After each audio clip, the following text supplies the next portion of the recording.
नमस्कार दोस्तों, आपके अपने चैनल में स्वागत है। दोस्तों, माता लक्ष्मी एक बार विष्णु भगवान से मिलने जाती है और कहने लगती है, मित्रों, इस प्रकार माता लक्ष्मी की बातों को सुनकर भगवान विष्णु कहते हैं, हे लक्ष्मी, तुम मुझे तीनों प्रश्नों को बताओ, मैं तुम्हें प्रश्नों के पूरे उत्तर देकर तुम्हें संतुष्ट करूंगा। अब माता लक्ष्मी कहती है, मित्रों, इस प्रकार माता लक्ष्मी का प्रश्न सुनकर भगवान विष्णु कहने लगे, तुम जिन स्त्रियों की बात कर रही हो उनमें से 2 स्त्रियां विधवा होकर दुखी जीवन जी रही हैं और वहीं एक स्त्री अपने पति के साथ में रहकर सुखी जीवन जी रही है। तो तुम जानना चाहती हो कि आखिर क्या ऐसा क्यों है? तो मैं तुम्हें एक छोटी सी कहानी सुनाता हूँ। इस कहानी को बहुत ही ध्यान से सुनना।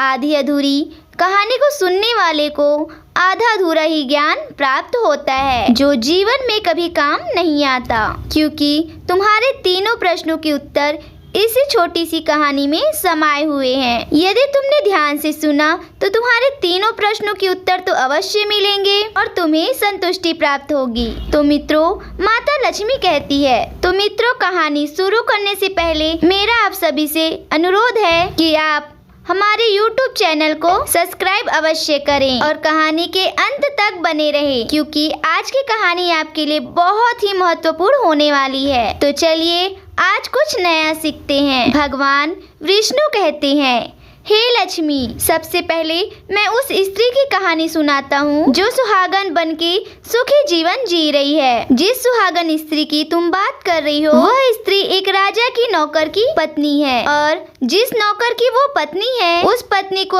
अपने नौकर पर पूर्ण विश्वास और भरोसा है कि वह प्रतिवर्ता है, जिसकी महिमा वह अपने साथियों में बार बार करता है। अब देखो, एक दिन की बात है। एक दिन उस राजा के नौकर ने अपनी पत्नी की प्रशंसा इतनी की और यह बात धीरे धीरे करके राजा के दरबार में पहुंच गई। फिर राजा ने अपने नौकर को बुलाया और उस नौकर से कहा कि तुम हर किसी से कहते हो कि तुम्हारी पत्नी प्रतिवर्ता है। क्या वास्तव में आपकी पत्नी प्रतिवर्ता है? क्या आपको पूर्ण विश्वास है? इस प्रकार राजा की बात सुनकर नौकर कहने लगा, महाराज, मुझे पूरा विश्वास है और पूर्ण से भी ज्यादा विश्वास है कि मेरी पत्नी पूरी तरह पतिवर्ता है। अब इस समय पे राजा का महामंत्री कहने लगता है, यदि तुम्हारी पत्नी का मैं पतिवर्ता खंड कर दूं तो तुम्हें क्या सजा मिलनी चाहिए? फिर नौकर ने कहा, यदि तुम मेरी पत्नी का पतिवर्ता धर्म खंडित कर देते हो तो महाराज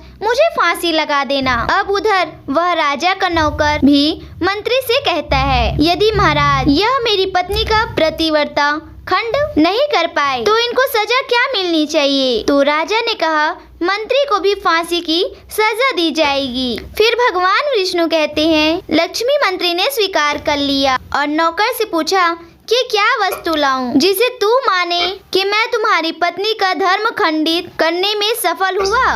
तो नौकर ने कहा, मंत्री, यदि तुम मेरे घर से जाकर के मेरे विवाह के समय पर मुझे एक मटका मिला था और एक कतार मिली थी, वह मेरी पत्नी ने बहुत ही संभाल कर रखी है, जो सुहाग की निशानी मानी जाती है। यदि तू पटका और मेरा गिटार ला के दिखा दे तो मैं मान जाऊंगा कि मैं मेरी पत्नी का धर्म तूने पूरी तरह नष्ट कर दिया है। अब शर्त स्वीकार हो जाने के बाद में वह मंत्री शहर में जाता है और वह एक द्वितीय से जाके मिलता है। वह द्वितीय हमेशा एक दूसरे से भिड़ने का काम करती है और जो काम कोई नहीं कर पाता था वह काम करने में वह सक्षम थी। फिर इस प्रकार उस मंत्री ने उस द्वितीय को अपने स्वार्थ के लिए बुलाया। उस द्वितीय से कहा कि देखो, इस नाम का एक व्यक्ति है, उससे मेरी शर्त लगी है और उसने उसे शर्त के बारे में सारा कुछ बताया। फिर वह द्वितीय से कहने लगा, तू कैसे भी करके मुझे उस स्त्री से संपर्क करवा दे, तुझे जितना धन चाहिए मैं उतना धन दूंगा। इस प्रकार मंत्री की बात सुनकर द्वितीय कहने लगी, भाई, तू उस औरत के बारे में बात मत कर, वो औरत पूरी तरह पतिवर्ता है, तेरी ओर थूकेगी भी नहीं, तेरी शक्ल भी नहीं देखेगी और उनके परिवार पूरे खूनखार हैं, तेरी खार उतार देंगे। तो मंत्री कहने लगा, ठीक है, यदि तुम मेरी उससे संपर्क नहीं कराओगी तो एक काम कर दे, उसके घर जाके पटका और कतार चुरा कर ले ला और उसकी पत्नी की गुप्तान के पास में यदि कोई चिन्ह हो तो वो चिन्ह भी मुझे देख करके बता दे, फिर तुझे मैं मुंह मांगा इनाम दूंगा। यह बात द्विति की समझ में आ गई और उसने कहा, ठीक है, मैं तुम्हारा काम अवश्य करूंगी। नौकर शहर में रहता था।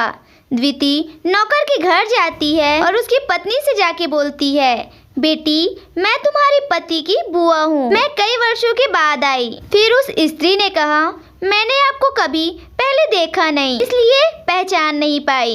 और इस प्रकार उस द्वितीय को उस नौकर के पतिव्रता स्त्री ने बहुत बड़ा सम्मान दिया, मगर उसे क्या मालूम था कि यह उसके साथ में छल कपट करने वाली है। अब भगवान विष्णु कहते हैं, लक्ष्मी इस प्रकार उद्युति प्रतिवर्ता स्त्री के साथ में 2 दिन तक रुकी। जिस समय वो स्त्री स्नान करने लगी, द्वितीय उस जगह से उठ करके उस पतिव्रता की कमर को लगने लगी। उस पतिव्रता स्त्री ने बहुत मना किया, फिर भी द्वितीय नहीं मानी और वो कहने लगी, तुम मुझे बेटी से भी प्यारी लगती हो, तुम मना मत करो। काफी दिनों के बाद में मेरी तुम्हारी मुलाकात पहली बार हुई है। अब ऐसा करके द्वितीय मुंह पर हाथ फिराने लगी। फिर आंखों को धोने के बहाने से उस द्वितीय ने इस पतिव्रता के स्त्री की आंखों पर पानी मार दिया और उससे स्त्री की आंखें बंद हो गई। इस प्रकार गुप्तांग के पास जांघ पर तिल था जो द्वितीय ने देख लिया, बस उसका काम बन गया। उधर स्नान करने के बाद में जब उस पतिव्रता स्त्री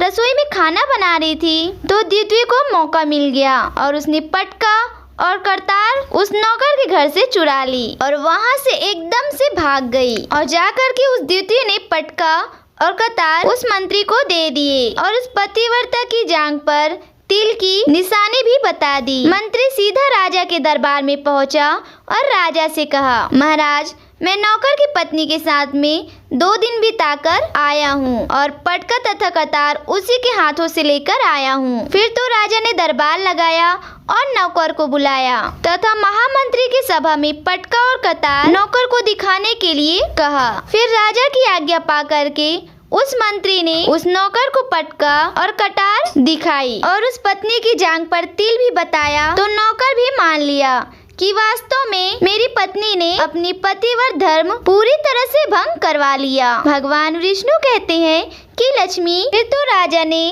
फांसी का दिन 15 दिन के बाद में रख दिया और कहा कि नौकर को 15 दिन के बाद में फांसी पे चढ़ाया जाएगा।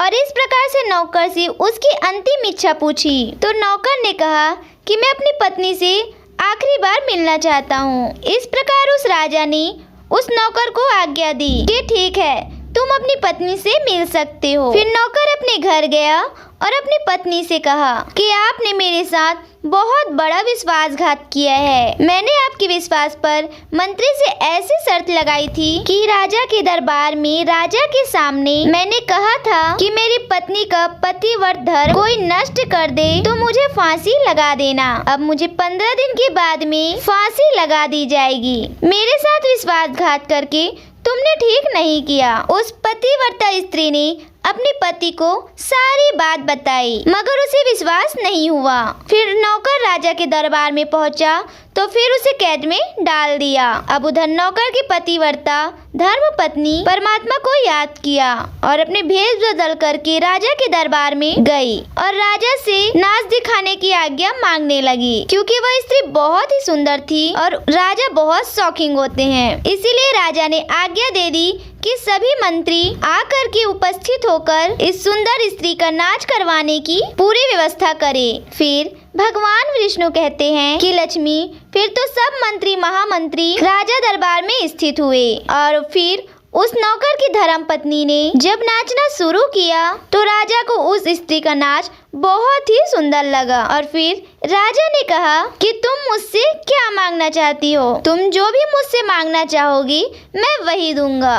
फिर उस नौकर की पतिव्रता स्त्री ने कहा, महाराज, आपकी सभा में मेरा एक चोर है जिसने मेरे रुपए लिए थे जिन्होंने आज तक वापस नहीं किए, उसे फांसी की सजा दे दीजिए। तो राजा ने कहा, ठीक है, बताओ मेरे राज दरबार में तुम्हारा चोर कौन है? उस चोर का नाम क्या है? मैं उसे फांसी की सजा अवश्य दूंगा। भगवान विष्णु कहते हैं, फिर उस नौकर की प्रतिव्रता स्त्री ने कहा, महाराज आपका मंत्री मेरा चोर है, आप इन्हें फांसी की सजा अवश्य दें। अब उधर जैसे ही मंत्री ने सुना कि यह सुंदरी मुझे अपना चोर बता रही है, तो मंत्री कहने लगा कि महाराज मैं कसम खा के कहता हूँ कि मैंने इनका कोई भी चीज नहीं चुराया है। मैंने आज तक इन्हें कभी देखा ही नहीं है, तो मैं चोरी कैसे कर सकता हूँ? मैंने आज तक इनकी शक्ल ही नहीं देखी। अब भगवान विष्णु कहते हैं, लक्ष्मी जैसे ही मंत्री ने कहा कि मैंने आज तक सुंदरी की शक्ल ही नहीं देखा, तो सुंदरी कहने लगी, महाराज ये मंत्री मुझे जानता नहीं है, तो आप इससे पूछो कि पटका और कतार कहाँ से लाया है। मैं उस नौकर की पत्नी हूँ जो यहाँ पर नौकरी करता है, और आप मेरे निर्दोष पति को फांसी चढ़ा रहे हैं, और मैं आपकी पूरी दस्त सुनती हूँ। यह जो आपका मंत्री है, यह मेरे पास एक द्विती को भेज करके मेरे जांग का तिल का पता लगाया, और उसी ने पटका और कतार को चुरा करके इन्हें ला कर दी और आपके मंत्री के द्वारा भेजी गई। द्विती जब मेरे घर पर आई थी तो उसने मुझे कहा था कि वह मेरे पति की बुआ है और वह पहली बार आई है, इसीलिए मैं उसको पहचान नहीं पाई। और महाराज जिस प्रकार से मैंने उस स्त्री को अपने यहाँ बहुत बड़ा सम्मान दिया और अपने घर पर उसके ठहरने की भी व्यवस्था की, और इस प्रकार उस नौकर की पतिव्रता स्त्री की बात को सुन करके राजा ने द्विती को बुलाया। फिर उस द्विती ने राजा को सारी सच्चाई बता दी, जिससे राजा ने उस नौकर को रिहा कर दिया और मंत्री को फांसी पे चढ़ा दिया। भगवान विष्णु कहते हैं कि लक्ष्मी इस प्रकार नौकर की पतिव्रता स्त्री ने अंत में राजा से कहा, महाराज मैं अपने पति से बहुत प्यार करती हूँ, मैं एक चरित्रवान स्त्री हूँ, मैं कभी भी अपने पति का नाम अपने मुंह से भी नहीं लेती। भगवान विष्णु कहते हैं, लक्ष्मी मेरी कहानी अब पूरी होती है, अब तुम अपने तीनों प्रश्नों के उत्तर सुनो। तुम्हारा पहला प्रश्न था, कौन सी स्त्री समय से पहले विधवा हो जाती है? तो जो स्त्रियां अपने पति का नाम लेती है वो समय से पहले विधवा हो जाती हैं, क्योंकि पति के नाम लेने से पति की उम्र कम हो जाती है और समय से पहले ही पति की मृत्यु हो जाती है। ऐसी स्त्रियां जो पति का नाम लेती है वो समय से पहले ही विधवा होकर दुखी जीवन जीती है। बस यही राज की बात है कि तुम 3 सहेलियों की बातें कर रही थी, उनमें से दो विधवा थी और एक जो नौकर की पत्नी थी जो पतिव्रता स्त्री थी। यह पतिव्रता स्त्री यह कभी भी अपने पति का नाम मुंह से नहीं लेती थी, और उधर वो 2 स्त्रियों जो विधवा होकर जीवन को दुखी होकर जी रही हैं, वो हमेशा अपने पति का नाम लेकर ही बुलाती थी, जिसकी वजह से उनके पति की उम्र कम हुई और फिर वो दोनों स्त्रियां समय से पहले ही विधवा हो गई और आज वह दुखी जीवन जी रही हैं। इसीलिए दोस्तों कभी भी अपने मुंह से अपने पति का नाम नहीं लेना चाहिए। अब तुम्हारा दूसरा प्रश्न था, कौन सी स्त्री को जीवन में कभी सुख नहीं मिलता है? तो समझ लो, जो स्त्रियां अपने पति के बिना कोई स्थान या उत्सव में जाती है उनके जीवन में कभी सुख नहीं आता। ऐसी स्त्रियां जीवन भर दुखी रहती हैं और उन्हें पति का कभी भी प्रेम नहीं मिलता। भगवान विष्णु कहते हैं कि लक्ष्मी तुम्हारा तीसरा प्रश्न था, ऐसी कौन सी चीज है जो पति अपनी पत्नी से मांगने पर भी नहीं देती? तो समझ लो वो चीज गाली है। एक चरित्रवान स्त्री कभी भी अपने पति को गाली नहीं दे सकती और जो स्त्री गाली देती है वो स्त्री कभी चरित्रवान नहीं होती और ऐसी स्त्री जीवन भर रोती है, उसके जीवन में कभी सुख आती ही नहीं है और समय से पहले ही ऐसी स्त्री विधवा हो जाती है। तो मित्रों, इस प्रकार पूरी कहानी सुनने के बाद में माता लक्ष्मी पूरी तरह से अपने तीनों प्रश्नों की उत्तर पाके संतुष्ट होकर कहती हैं। तो दोस्तों, आपको हमारी ये वीडियो कैसी लगी तो कमेंट करके ज़रूर बताइए और अगर आपको हमारी यह वीडियो अच्छी लगी तो प्लीज़ हमारे चैनल को सब्सक्राइब अवश्य करें और वीडियो को लाइक करें। और प्रिय मित्रों, वीडियो को अंत तक देखने के लिए धन्यवाद।